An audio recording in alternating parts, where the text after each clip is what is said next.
Well, the real problem is that PEMC, for the longest time, was the market operator. Okay.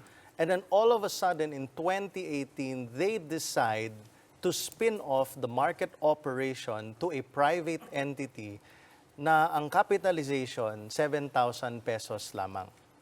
So, you can Yung imagine... trabaho nila, binigay nila sa ibang... Correct. Pinasa nila ang kanilang trabaho, responsibilidad, at kita.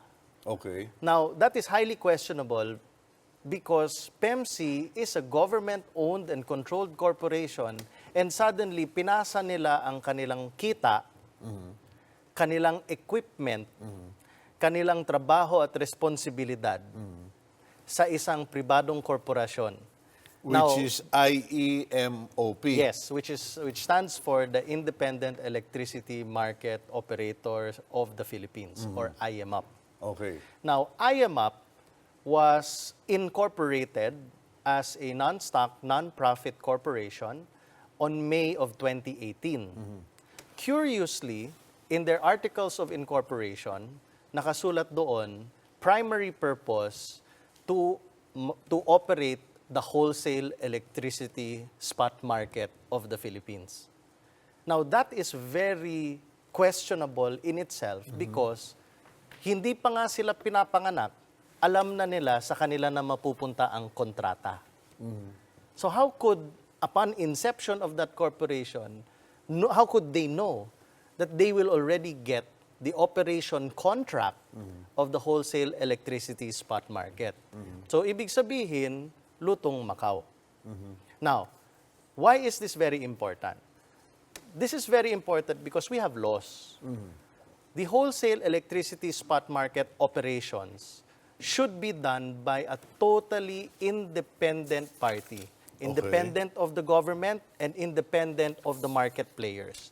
That is what the law asked for.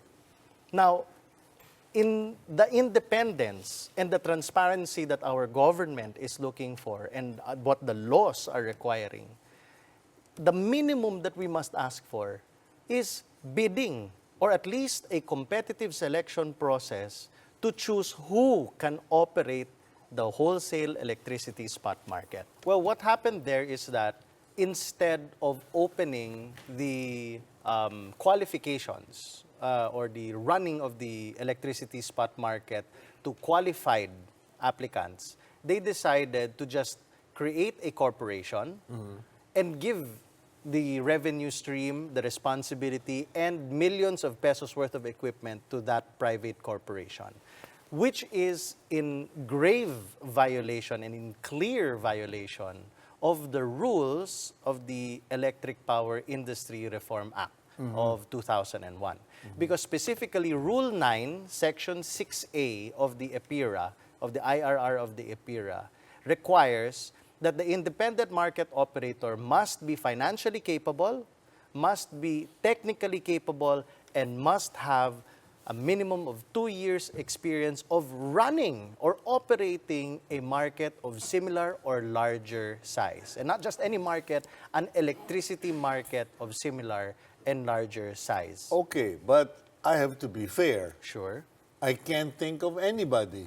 That's correct. Because, I mean, you know, this is a new concept and no one has done it except the government. If you only keep it within the boundaries of the Philippines, the only one who is qualified to do it is PEMC. Okay. But it is a GOCC, therefore it is not fulfilling the mandate of the law. Now, in order to fulfill the mandate of the law, they have to spin it off to someone independent and outside of government. And while no one in the Philippines is capable of running that as a juridical entity or a company, you can always joint venture with existing market operators for electricity spot markets elsewhere in the world.